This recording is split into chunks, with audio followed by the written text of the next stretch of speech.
Hello, everyone. Welcome to this session. My name is Sheila Salim. I will be your moderator for today. Hope you all well. So welcome to this session once again. The session will be about social accountability tools to enhance community engagement, and it will be hosted by Youth for Sustainable Development, Kilifi chapter, and I'll also be joined in by several members, youth, who will also be will be taking you through the session. So we have Levi Juma from Youth Alive Kenya. We have Purity Jabor from also Youth Alive Kenya. So basically what this session will be about, we'll look at what social accountability is, then we'll also be looking at the tools, then we'll also be able to now dive into what opportunities are there for us as youth in matters social accountability. So welcome everybody. And I think, Levi, are you here so that you can start us off? Yes, thank you for that introduction. I'm here, yes. Okay, so we can start off? Yes, So basically, take it on. definitely. Thank you for that. Yes, hello everyone, and just like my colleague has just mentioned, I'd like us to basically interrogate ourselves. What is our understanding about social accountability? Because for this session today, we're basically going to understand what social accountability entails, how we are involved in it, and what are the benefits. And to start us off, we'll have an interactive session on a Mentimeter. And just like you can see it on your screens, there it is. Kindly go to the Mentimeter portal, that is www.menti.com. The passcode is there, that is 2164-280. And give us your understanding of what you think is social accountability. Yeah. If you have any challenges accessing Mentimeter, you can also type it on the chat box on your understanding of what is social accountability. Yeah.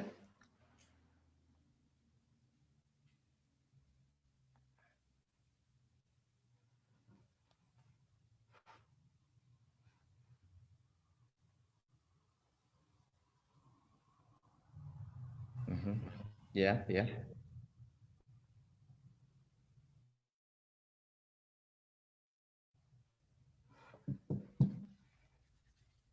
Anyone starting us off?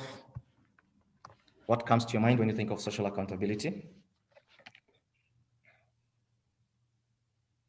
Okay, there is cooperation, there is trust. Yes. Power of your words, there's feedback. Collaboration. Yeah. Ownership, engagement.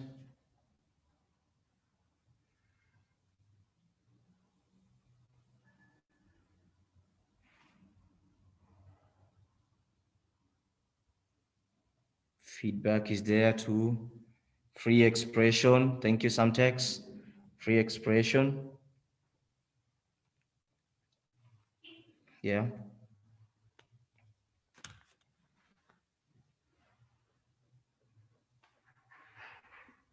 There is power. There is change. Participation. Nice. Can see a lot of answers coming in, a lot of our understanding on what social accountability is.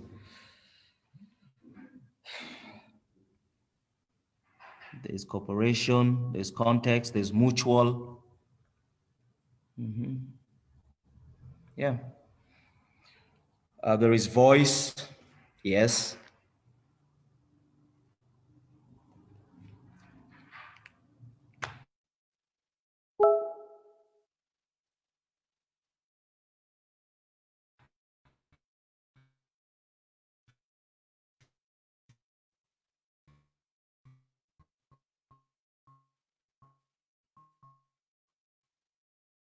So basically, I'll just go to um,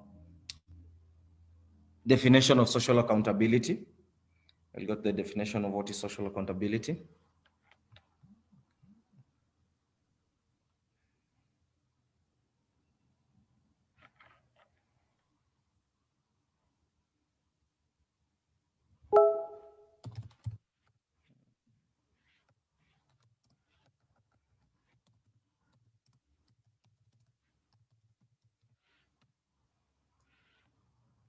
Any definition of social accountability on the Mentimeter before we go to the next slide?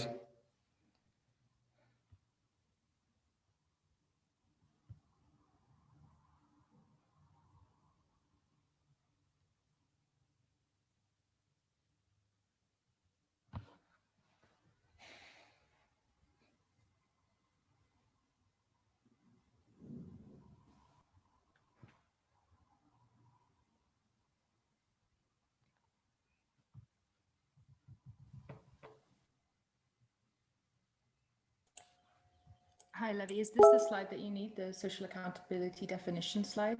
Do you guys see that on your screen? Okay, perfect. Okay. So you can share it.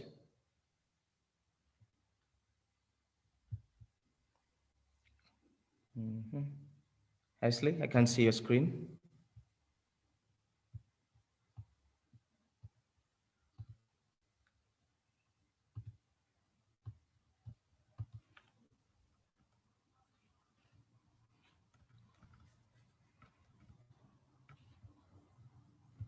Okay, there it is. So social accountability, also based on what you've mentioned, it's all about cooperation. We've had voice, we've had free expression. So for us, for this discussion, social accountability is a process of change that empowers the poor and marginalized people to lead their own development by exercising voice, claiming their rights, holding those into power to account.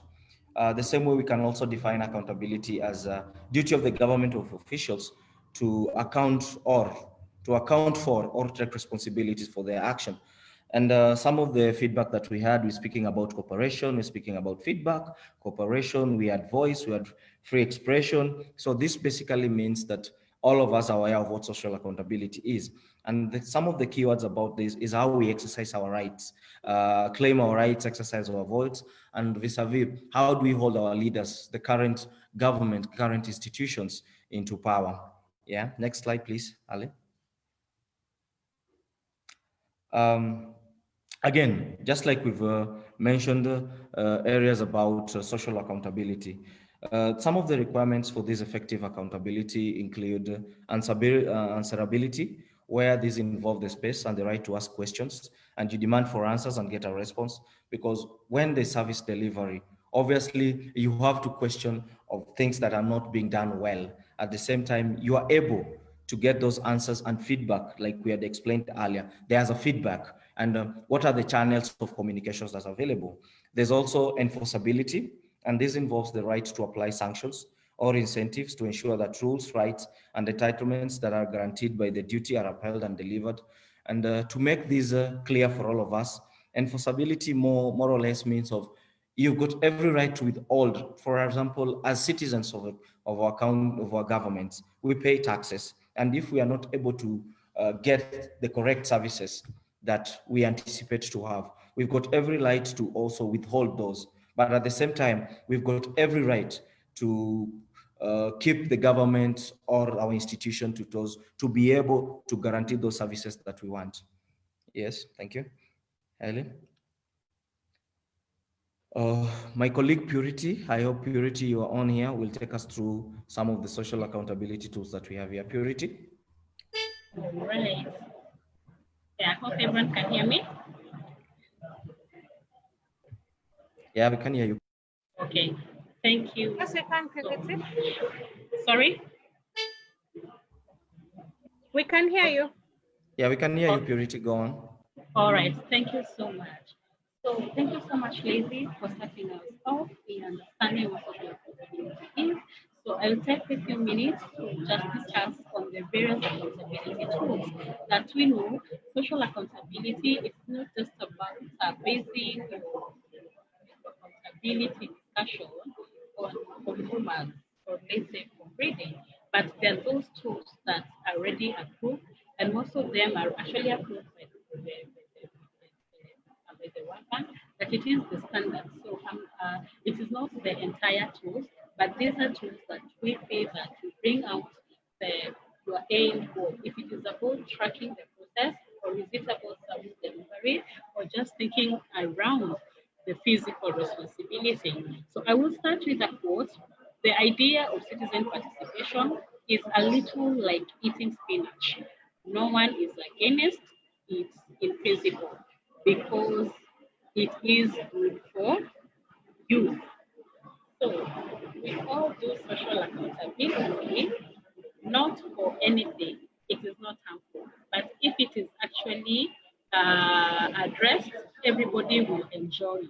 Because the service provision, it is not about a particular person, but for the benefit of everyone. Next slide, please. Defining what is a social accountability tool. It is a various action. It is a various action. So it is not a one-way thing. It is it better? I'm being told that my background is a bit messy. I don't know if it's better. All right. Hope now it's better. Yeah, I can hear you. All right, thanks. So it is a process. It is not a one-way thing. Tools and mechanism. Mechanism is kind of the structure. What different aspects are you using that can be used by civil society? CSO, it is not just about organization, but it is also about the community. So CSO, it is just a definition of any institution that it is not government related. The fourth stage, we are looking at the media. What is the role of media? So media is also another form of social accountability tool.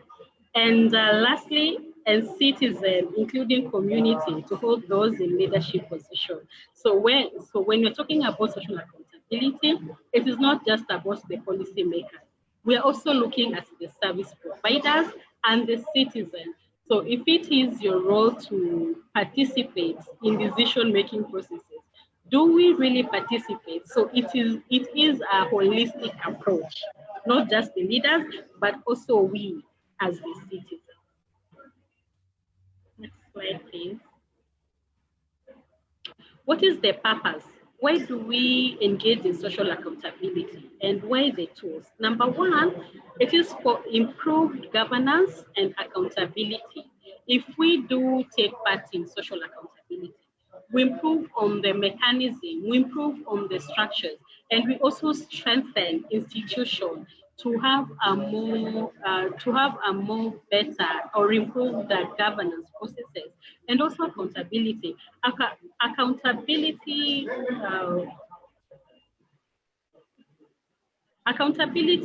is about the policies provisions.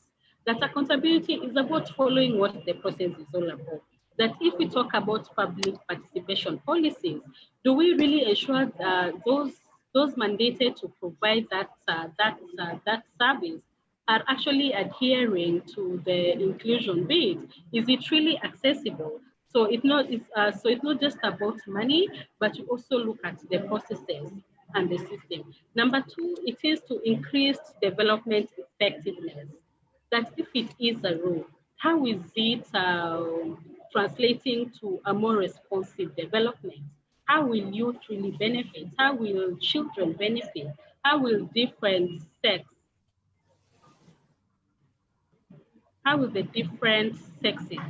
benefit from the project? So it is looking at a holistic, or let's say gender responsiveness. Then it also increases citizen empowerment, because there's that feeling when we conduct social accountability and the issues are addressed, it always brings out the happiness in us, if I could put it more in a simpler language, that it will give you the motivation that, okay, so if I do participate in this, I think if I do participate in this, I think it can. Is my voice really clear? I'm saying a lot of this. All right. So I think for social accountability, I'm not used to judge on this or diagnose problem. It is not used to diagnose problem, but to bring out the issues that need to be improved. So it is for the advocacy for change and empowerment of as opposed to political mindset. Second slide, please.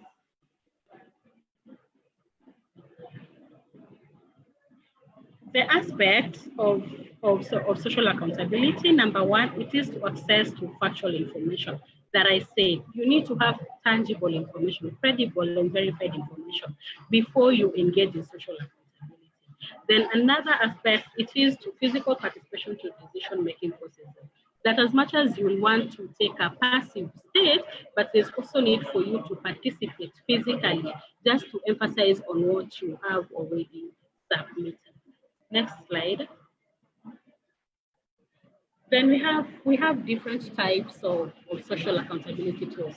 And the first one is on public hearings. So this is a consultative forum where citizens are invited to share their concerns. So it brings them together, the duty bearers, the policy makers, together with the citizens to discuss on already identified developmental concerns. So the government will provide information on what is happening, and the citizens will also provide feedback to what they think the project ought to look like. So it's kind of, it assumes a dialogue forum, if I can say that. So it is a very, very good aspect.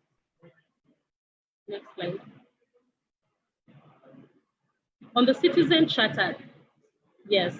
So this is a service that if you visit, because I think hospitals are the one actually who use this, but it is mandated, like for every government institution to have an information at the entrance for citizens to know what services it is actually providing, so that you know where to go for. So if it is a level 3 hospital, there are services that the level 3 hospital will provide that a level 2 hospital does not provide. So this information is what we as citizens can actually use to strengthen the service delivery. Because if it is written as a charter that you need to provide the dental services, and if you're not providing, then we as citizens can use that information to hold you to account. Next slide, please. Then we have civic education. So for civic education, it is just creating awareness, creating awareness on what is happening, taking down the information to the simplest language that any citizens can actually understand, interpret, and take action. So civic education is also a very good form of conducting social accountability. Next slide.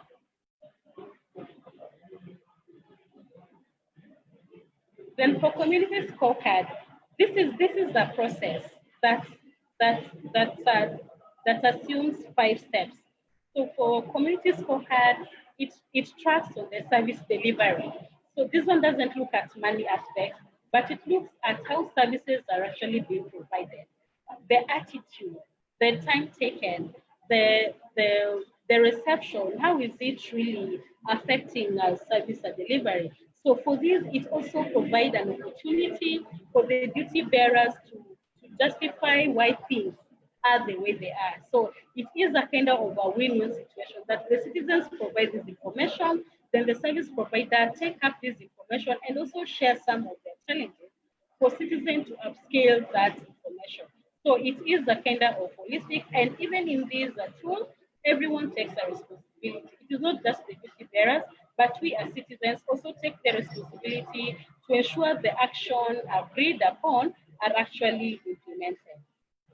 Next slide. So, next one. Yes. So for the citizen report card, this is a document the citizen for the effectiveness of service delivery. That if it is a health sector, citizens score it in terms of how they have performed in a specific period. It could be on a quarterly basis, it could be an annual, it could be a biannual. But one thing that I want to emphasize, it will never be done by the duty bearer, but the report should come from the citizen, as the report will inform on areas that the county or national government needs to improve to make services more effective and better. Next slide. So for the public expenditure tracking survey, it looks at how the flow, it looks at the flow of money. So it looks at from the budgetary allocation, what was actually transmitted to the contractor, and from the contractor, what was actually used for the project development.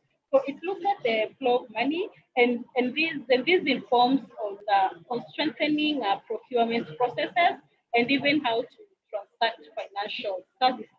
So this is also a very important document if you're looking at the physical transaction of a project. Next slide. Then I think these are some of the last tools. That number one, we're looking at independent budget analysis, where a citizen interprets the budgetary, and this also alights on from the formulation that yes, you did participate. What was allocated and what was approved. So it is an independent budget analysis, and you analyze it from the citizen point of view.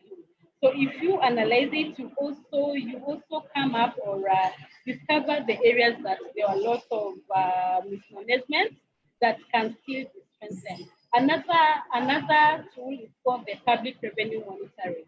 So this tool looks at how governments, the processes of revenue collection that's from the client, what are the channels used to actually the last source where the money is spent?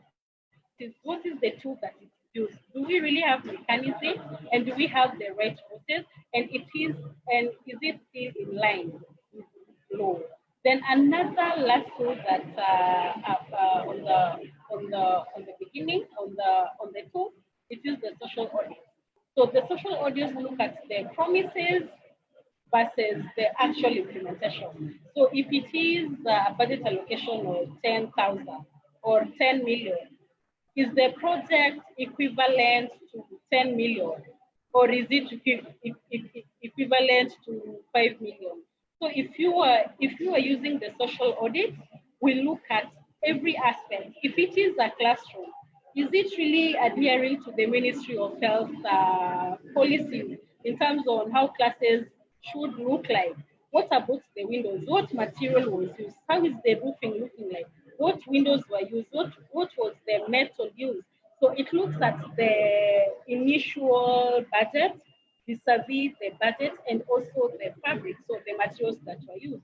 Because this will also unearth procurement and also hold the contractor into account. Because if cost was the budget, why did you decide not to construct 5 windows and you decided to construct 3 windows? So these look at the budget vis-a-vis the actual implementation budget and project. Next slide. Yes, and I think sorry, this is from Levi. I think Levi will take us through this, but I think those are the standard tools that it is being recognized globally, that we feel youth can take any that you feel you are comfortable, and also consider your goal. Are you looking at the process? Which tool will you use for process? If it's about a service delivery, which tool will you really pick? And if it is about the physical management, which tool really responds to that kind of activity? Thank you. Levi? Yeah, thank you very much, Purity. I know we are supposed to go to some breakout sessions, but before that, I'll go through these opportunities that are available for youth. And just like you've mentioned, the different tools that we have, public hearings, the citizen charter, civic education, citizen scorecard, and the public expenditure tracking tool. You realize this also informs the young people to be community watchdogs, to effectively participate in project prioritization and monitoring the use of funds. And like you've said, being a community watchdog again, it basically gives you information to be able to understand what are the projects being implemented or being planned for your area or your country or your region. And this also gives you an impetus to really monitor the use of that public fund. And just like Purity has mentioned, when you're working the public expenditure tracking tool, you're able to track the amount of money from its allocation to its usage. So you are able also to know even if the money is well used or if not well used, and what are the actions. This also brings around collaborations with governments to deliver on sustainable development objectives, where the communities or the citizens are able to collaborate with the governments, both at the regional and at the national level. And this probably also informs of the service delivery that is required, and also citizenry are able to put the governments into account. And like we had mentioned earlier, what was our understanding on social accountability? You realize part of it is on collaboration and ownership. Thirdly, another opportunity is about transformative leadership on sustainable development pathways in amplifying youth-led monitoring, accountability, and decision-making. For this, it provides on leadership of the communities or the citizenry in taking the role of putting into account the institutions or the leaders who are supposed to provide these services. At the same time, what is the responsibility of the common citizen? What are their rights? So this provides leadership and also guides on the principles of engagement. So you are not able to wait for the leaders to come on board, but you are able to also take them to task or make them be accountable on their roles. Next slide, please. Another one, it's also foster cultures of participation, ensuring duty bearers and political leaders are willing to listen and respond. Yes, culture of participation, uh, when you're involved in areas of citizen education or civic education, where the information is relayed into you by the simplest terms available, you are able to continuously participate in these engagements. You're also able to interact with your political leaders or government officials. And this will bring on the role of where is that feedback? Where is the feedback? Where is the free expression? So these are more open spaces of interaction between the leaders and the citizenry. Another thing, it will also come to knowledge learning and sharing in helping increase public access to information on key government topics. And this can be either types and use of decentralized funds or relevant legislation. And like I've said, social accountability basically is providing oversight to government service delivery. And through this, you are able to learn and know which are the institutions you're supposed to interact with. How are you supposed to relate with your leaders? You are able to learn also how implementation is done or how processes of social audits are done if it is more of community owned, because we have spoken of ownership. And like we've said, social accountability also is citizen-led. So you are able to learn from one another. You are able to understand what are the legislations around social accountability, issues around information. For example, in Kenya, under the Bill of Rights and under Article 35, free access to information, you are able to know what is happening and how it's being done. Yeah, I think those are the opportunities that are available. Okay. This one. So thank you so much, Yes. Levi and Yes. Purity. That was really great. So the purpose of us going into the breakout room is basically just to share your experience, and if you have a case study that you would like to share, you can share with the members of your breakout room. Then we will be able to come back here, and we will share some of the pointers that have been shared in the breakout rooms, and then probably Purity and Levi will finish us off with then how do we leverage then on our youth network in making social accountability effective, and how we as youth people have power in making into the table with the policy makers and also being effective in our programming. So Hailey, can you take us into the breakout rooms?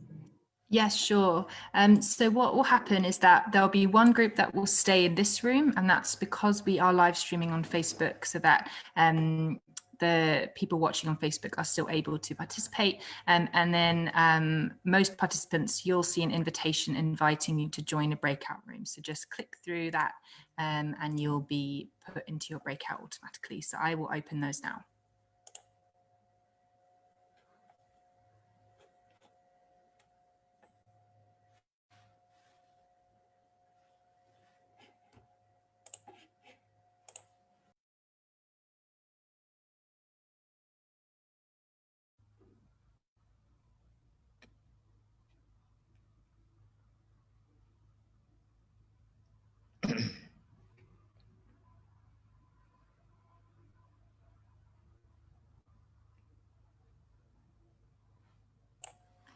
I think, Levy, for this group, you can start your facilitation now.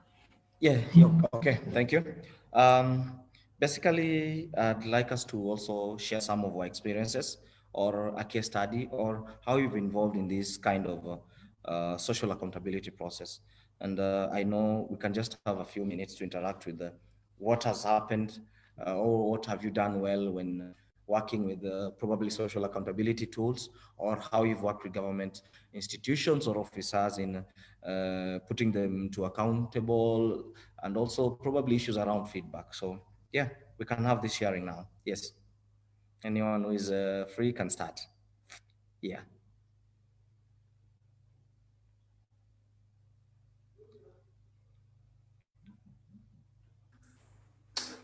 I can start, but I can give a quick example. I'm Freya from Restless Development, and we work with young people at the moment in Uganda and in Madagascar. And they've been using technology to track development projects in their communities. So they have mobile phones that have apps, and what they're doing is looking at whether the investment in development projects is actually having an impact, whether it's being spent where it should be, and what the benefit is to the community. And they're using this technology to record and track actually what is happening. And they're sharing that on a global online platform, on a website that anyone can go in and look and see actually what is happening in this community. And one of the things that's most powerful about the project is it's working with these young volunteers who are trained up to use that technology and use those apps. But they're very much there working, engaging, talking to their community members to understand actually what are these development projects doing for them, what is the impact. So it's kind of using online and offline accountability tools. And then they're engaging and meeting with their governments using some of the different tools that you shared and having those kind of open discussion forums, pulling together those recommendations to share with different development actors to talk about what they're finding from using this tech and from tracking the impact. So it's an interesting example of online and offline ways to kind of engage people in social accountability conversations. Wow, that's great, Freya. That's great. And actually, picking from what you've said, I know based on the current global pandemic of corona, I know most governments need to shift to social platforms, ICT platforms, because this provides more of accountability. And again, how do we have the concept of open government, where the governments are able to share these informations also online? And like you've said, that offline discussion is also important.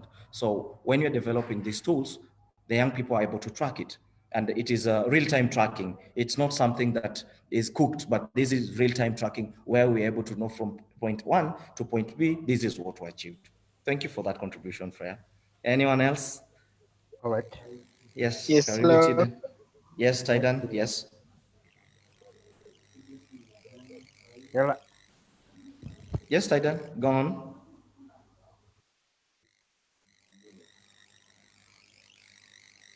Okay, Yeah. it seems like we've lost Titan. Titan, okay. Are you there? Yes. Samtex? Yes. Okay, thank you very much.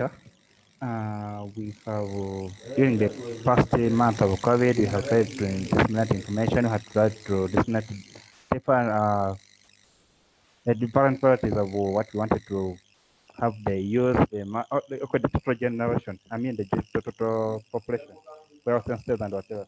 So in using social accountability tools, we have tried to come up with evaluation tools, whereby we try to interact both online and offline with the citizens and evaluating the responses in line with what we have tried to disseminate, like the information, the scales, and all that what is supposed to be done. And actually, the outcomes are all interesting and quite well. There's some sort of progress among the communities we are following. Yeah. Thank you for that sharing, Samtex. That's good. Yeah. At least you're able now to get your outcomes and you're able to Yes. make the leaders accountable. Yeah. Yes. Go on. Yes, hello.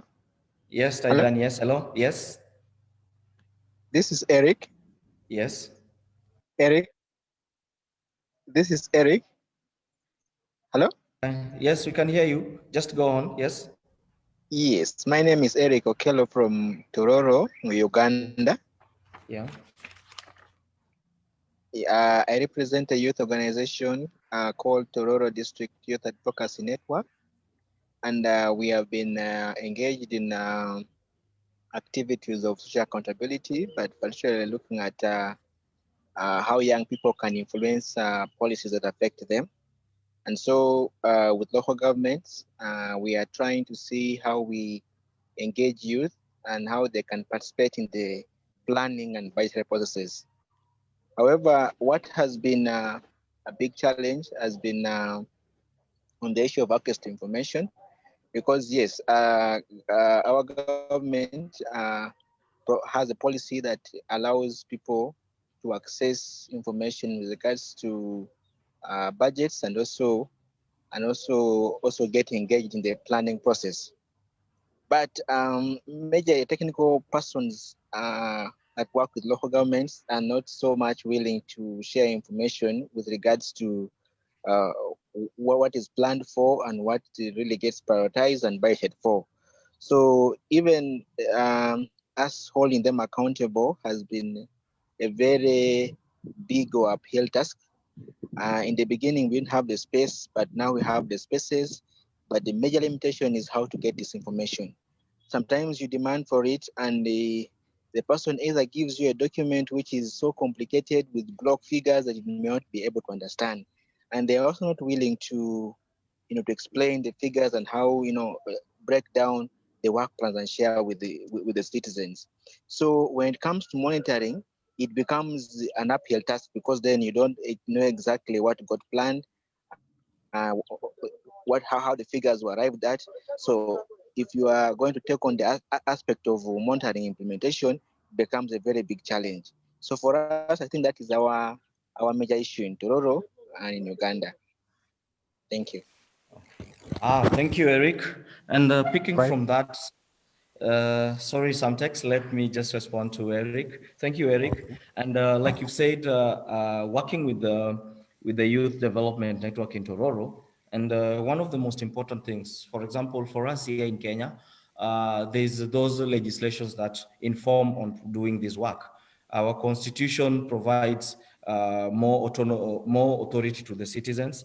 The same as when we are doing budgeting, we have to conform to what is in the constitution. That is the Public Finance Management Act, in terms of government usage of public funds. And regarding access to information on Article 35. But again, you can just cascade it as a youth organization in a local district. Probably you need to provide or have more synergies with the local government officials. At the same time, you don't need to also go to those offices to get information, but probably try to analyze what are the priority needs of your particular district. You focus on that particular area, because I know these documents are always bulky, but just prioritize on a particular area that needs more attention. You go step by step, but also you can influence the communities also to be sharing information, like what Freya said. There are those offline engagements. At the same time, you can probably use, I know at times it's restricted, but aspects of bulk SMS, if you can have that. At the same time, issues of notice boards. Yeah, but yeah, you really need to access that public information. Thank you. Samtex, you wanted to say something? Yes, I was just trying to put on some additions and to what the other guy Toro has just said. Right, during the implementation of this government programs with budget and whatever, we have just come to realize that most of the detailed information or the crucial information that we would be disseminated to the citizens is not all that clear, because we go to implement an activity and look at the community, whereby all the population there is thinking about the community, about the certain okay, like for the budgeting, how much was allocated in certain activities, what is supposed to be done, we get completely super brief. In brief, what I can say,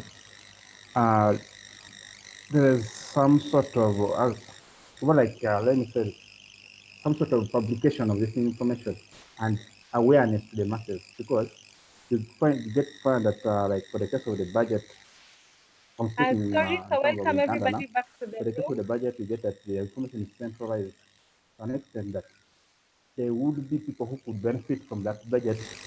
They couldn't benefit from it reason being They are agreeing about the information. They are agreeing what is the content in it. They are agreeing how to go about it, and so it becomes a challenge. So implementation also sometimes comes up with some barriers. Thank you.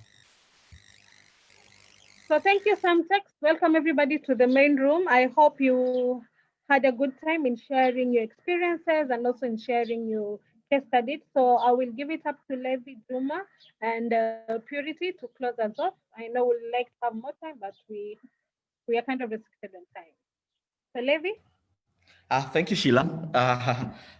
Basically, what I can say, the sharing has been an eye opener, because when you hear people saying about access to information, this cuts across even in our local context where we are in Kenya. This happens, issues around access to information. And another thing that I can loudly say is about the bulkiness of the documents, because at times you are given less time to go through these documents and you're supposed to contribute to them. So I think some of the key areas that we really need to improve on, basically, we'll go to the normal or the simple mechanisms of engagement in areas of social accountability. How do we do our civic engagement? And this informs the area of civic education, having this information cascaded to the community members or to the citizenry in the simplest wording or terms as possible. Secondly, how do we support doing citizen scorecards on how we put our leaders or institutions to accountable also. And finally, what I can say is, how do we embrace the ICT, what Freya had spoken about? Because again, governments are supposed to have these open government portals where citizens can also access these informations. How are you embracing ICT or technology in providing feedback and also tracking of government service delivery? Thank you. Purity? I think for me, I should just say that your end goal justifies the process and the tools that you are going to use. For instance, for the South Africa that actually does a lot of independent budget analysis, social audits, and PETs, it's kind of related to the fiscal management and openness.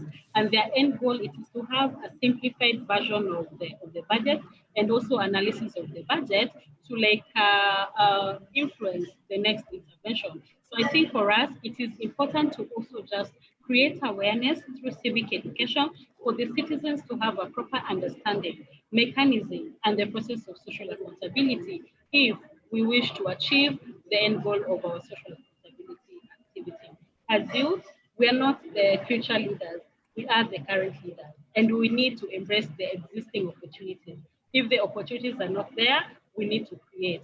If we're not invited to the decision makers at the decision making table, please let us pick this tool and place ourselves there. We need to take advantage of every opportunity. Thank you so much. So thank you very much, Purity. Thank you very much, Levi, for the opportunity to facilitate in this session. As we wrap up this session, I would like to wrap up with the last comment from, I'll read through Sidik Muranzikwa. Comment says, social accountability requires effective synergies at organization levels and at a citizen level in terms of advocacy to have amplified voices. Thank you, everyone. So there are our contacts in case you need something clarified, or if you have enough question, feel free to write to any of us and we'll be able to respond.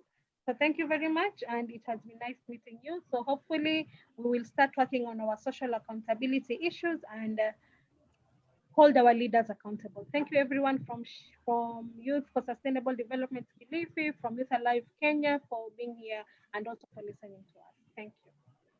Thank you. Thank you. Okay, thank you. What a great section.